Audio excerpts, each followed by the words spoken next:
In 5, 4, 3, 2, 1. Well, now, ladies and gentlemen, for the sake of argument, I'm Dr. John Konopak.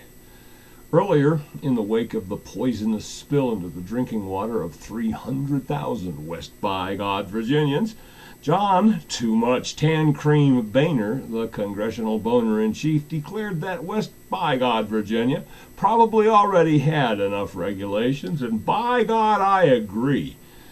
I, too, am sure that West By Gawd, Virginia has enough regulations to have prevented that spill, but unfortunately, that's not really the issue.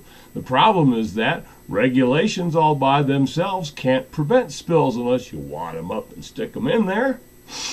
They need inspectors and regulators, but West By Gawd, Virginia had nowhere near enough regulators with powers to enforce those regulations, and nobody else does either. Those tanks where the spill occurred hadn't been inspected in 23 frickin' years. Not because they didn't need to be, because there weren't and aren't and never are enough people to inspect all the facilities where shit like this might be going on. Remember West Texas? Literally, because there's not much there anymore. You'd better remember it.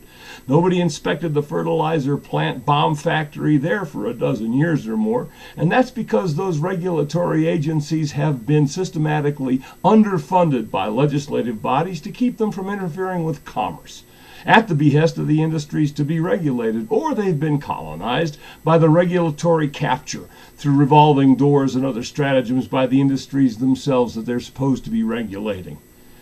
In any case, it's not the shortage of regulations which is at fault. Of that you can be assured. It is with the will and the ability to enforce them where the significant failures occur.